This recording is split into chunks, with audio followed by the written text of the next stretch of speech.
খুব সুন্দর গল্প বলিস। গল্পগুলো না আমি পড়তাম, আর নয়তো ওই ঠাকুমার ঝুলি আসতো, পাশ দিয়ে চলে যেত। আমি এডি এগুলো কাজ করতাম, তো সেক্ষেত্রে আমার একটা ব্যাক ক্যামেরা অভ্যাস ছিল, কিন্তু ক্যামেরার সামনে কোনো। নমস্কার, আমি দীপান্বিতা। নিশ্চয়ই অবাক হচ্ছেন, আজকের ব্লগটা একটু অন্যরকমভাবে শ্যুট করছি। আমি 2-3 মাস হলো কাজ করছি, তো কিছু কিছু এমন কমেন্ট আমার কাছে এসেছে যার কারণে আজকে আমি এইভাবে ভিডিও করতে বাধ্য হলাম। আসল কিছু কথা আমি তাদের উদ্দেশ্যে বলতে চাই। দেখুন, আমার প্রায় 6,000-এর উপরে একটা ছোট্ট পরিবার রয়েছে। আমি সকলকে নয়, বেসিক্যালি যাদের এরকম চিপ মাইন্ডেড এবং যারা এতটা খারাপ বা লোককে হিংসা করো, শুধুমাত্র তাদের উদ্দেশ্য করেই আজ আমি কিছু কথা বলতে চাই। আমাদের সমাজে 80% মানুষ হয়েছে যারা অন্য লোকের ভালো দেখতে পারে না। হয়তো আমিও পারি না, তাদের মধ্যে হয়তো আমিও পড়ি, কিন্তু এইটুকুনি জানি যে স্বচক্ষে কাউকে ইগনোর করার ক্ষমতা আমার নেই।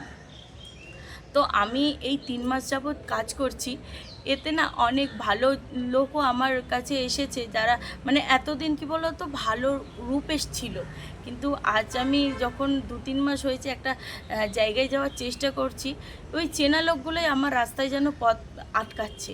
কিন্তু অচেনা এমন মানুষ আছে যারা প্রচুরভাবে সাপোর্ট করছে যাতে আমি জীবনে কিছু একটা করতে পারি।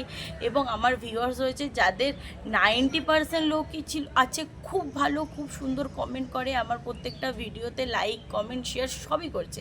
তাদেরকে জানাই অসংখ্য ধন্যবাদ আমাকে এতটা কম সময় এতটা ভালোবাসার জন্য। যাই হোক, যে যে যার নিজের কর্ম করছে।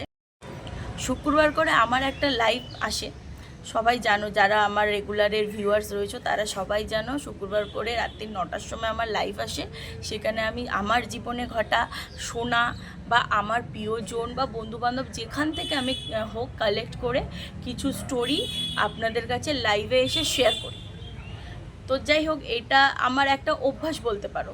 ছোটোবেলা থেকেই না গল্প বলতে আমার খুব ভালো লাগতো।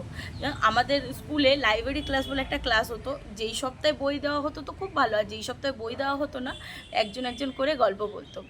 আমি না প্রত্যেকবারে 3-4টে করে গল্প বলতাম, আর ম্যাডামও খুব অ্যাপ্রিসিয়েট করতো যে তুই খুব সুন্দর গল্প বলিস। গল্পগুলো না আমি পড়তাম, আর নয়তো ওই ঠাকুমার ঝুলি আসতো, রবিবার করে দেখতাম, মাথায় থাকতো, সেইটা গিয়ে আমাদের বোধহয় বৃহস্পতিবার বা শুক্রবার এরকম কিছু একটা ডে আছে, যেই ডেতে ওই লাইব্রেরি ক্লাস হতো। যাই হোক, তখনের একটা অভ্যাস যে আমার জীবনে এতটা কিছু এনে দেবে সেটা আমি কখনো মানে কল্পনাও করতে পারিনি সেই মুহূর্তে। তো আসল কথা হচ্ছে, আমি ওই লাইভে এসেছি গল্প বলতাম, ওখান থেকে আমি একটা গল্প সিলেক্ট করে পাঠিয়েছিলাম আনস্ক্রিপ্টেড হরর মাইন্ডে, যেখানের হোস্ট হচ্ছে শান্তদীপ মিত্র। ওই দাদার কাছে আমি পাঠাই রেকর্ড করে, তো ওই দাদা প্রথমবার শোনাতেই সিলেক্ট করে দেয়। এবং এই আগের মঙ্গলবার ছিল আমার সেখানে শ্যুট, আমি যাই এবং আমার গল্পটা ওদের কাছে শেয়ার করি, ওদের পডকাস্টে শেয়ার করি লাইভে এসে। বিশ্বাস করো, এক্সপিরিয়েন্স ছিল অসম্ভব ভালো। জীবনে যে এরকম একটা জায়গায় আমি এত তাড়াতাড়ি যেতে পারবো বা অ্যাচিভ করতে পারবো আমি কখনো নিজেই কল্পনা করতে পারিনি। আমি যাই, ওদের ব্যবহার ভীষণ ভালো। হ্যাঁ, এখান থেকে আমি যেখানে থাকি সেখান থেকে যথেষ্ট দূরে ছিল, কিন্তু তবুও জায়গাটাও ভালো ছিল, ওদের ব্যবহার অতুলনীয়। আমি ওখানে যাই, খুব রিল্যাক্স ভাবে আমার গল্পটা ওদের সাথে শেয়ার করি। এবং আজ গত শুক্রবার মানে যেদিন হোলি ছিল আর কি, 14 তারিখ ফ্রাইডে রাত্রি 9টার সময় ওরা আমার সেই পডকাস্টটি রিলিজ করে। পডকাস্টের যে ভিউয়ার সংখ্যা মোটামুটি ভালোই আছে। তো আমি শুধু আমার যে ছোট্ট পরিবার রয়েছে তাদের সাথে এই এত আনন্দের বিষয়টা বা বলতে পারো আমার এই ছোট্ট অ্যাচিভমেন্টটা শেয়ার করবার জন্যই আজ এইভাবে তোমাদের সামনে এসেছি।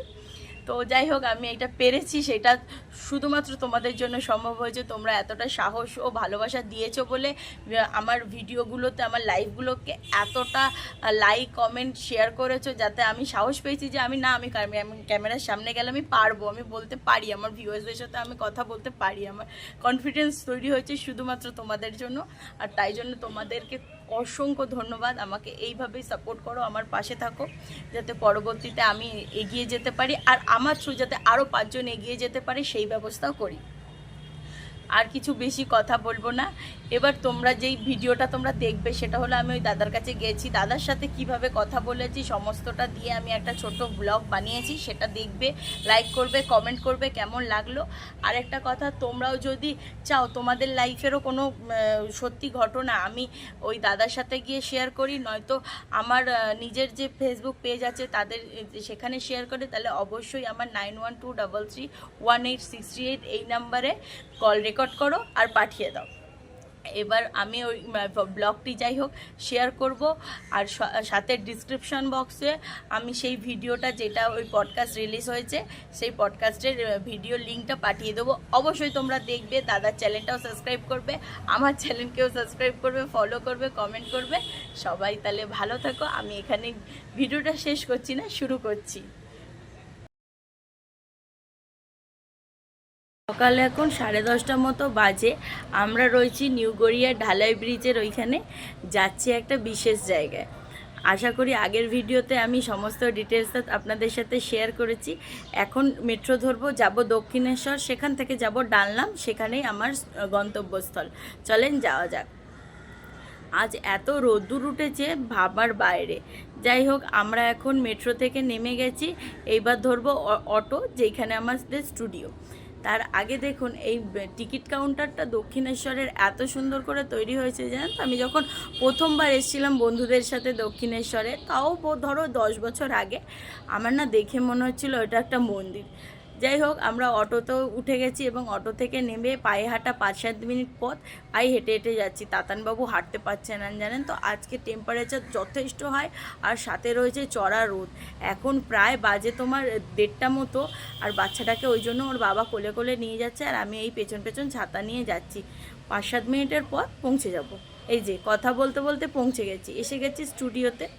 এই একটা ছোট্ট 2 BHK ফ্ল্যাট ওরা ভাড়া নিয়েছে, সেখানেই ওদের ছোট্ট স্টুডিও রয়েছে। ওইখানে ওয়েটিং রুম, যেখানে আমার ছেলে আর আমার হাজব্যান্ড বসে অপেক্ষা করছে। আমি একটু রেডি হতে গেছিলাম, যাই হোক রেডি হয়ে গেছি।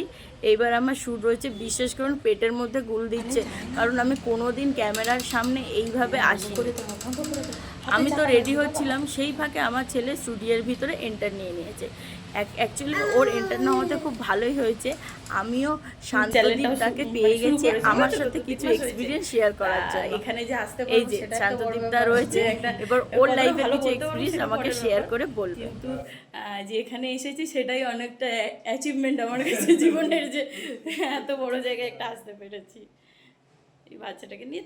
আমি যেহেতু মানে প্রথম যখন শুরু করি আমার একটু অকওয়ার্ড ফিল হচ্ছিল যে ক্যামেরার সামনে কি করব কি না করব, বাট মানে তার আগে আমি কাজ করতাম হচ্ছে ক্যামেরার ব্যাকে বিভিন্ন শর্ট ফিল্ম বা এইসব ওয়েব সিরিজের ডিরেকশন, এডি এগুলোর কাজ করতাম। তো সেক্ষেত্রে আমার একটা ব্যাক ক্যামেরা অভ্যাস ছিল, কিন্তু ক্যামেরার সামনে কোনো অভ্যাস ছিল না। আচ্ছা, তুই ক্যামেরার সামনে আস্তে আস্তে আমাদের একটা অভ্যাস হয়ে গেছে। এখন তো মানে কোনো ব্যাপার না, ইউজড হয়ে গেছে। হ্যাঁ, মানে আগে এরকমও হয়েছে বাইরে শুট করতে গেলে, মানে আউটডোর শুট হতো যখন শর্ট ফিল্ম বা সিনেমা, মানে আমি ক্যামেরার পেছনে রয়েছি তাও আমার লজ্জা লাগে। এখন ওরকম কোনো বাইরে মানে ঘরের ভিতরে হোক বাইরে হোক আমার কোনো অসুবিধা হয় না। ওটা হয়ে যায়, অভ্যাসের সাথে সাথে হয়ে যায়, ওটা অসুবিধা হয় না। Thank you. কমপ্লিট হয়ে গেছে, আমার শ্যুট রেডি হয়ে গেছে, আর রিলিজ তো করে গেছে। তোমাদের প্রথম ভিডিওতেই জানিয়েছি। এখন একটু ওরা বিরিয়ানি দিয়েছিল, সেটাই খেতে বসেছি। খাওয়া দাওয়া হয়ে গেছে, ভর দুপুর জানো তো বেরিয়েছি। আর রাস্তায় দেখি এই পাখিটার নাম আমি জানি না, কি সুন্দর টিয়ার মতো দেখতে, জানো তো? কেউ যদি জেনে থাকো নামটা অবশ্যই আমাকে কমেন্ট করে জানিও। যাই হোক, আমার এই পডকাস্ট শ্যুটের এক্সপিরিয়েন্স ছিল অসাধারণ। আমি বারবার বলছি, দাদারা খুব ভালো, ওদের ব্যবহারও খুব ভালো। এবার পডকাস্টটি রিলিজ করছে, আর আমি তার লিঙ্ক ডেসক্রিপশন বক্সে দিয়ে দেবো। অবশ্যই তোমরা দেখে আমাকে জানিও কেমন হলো।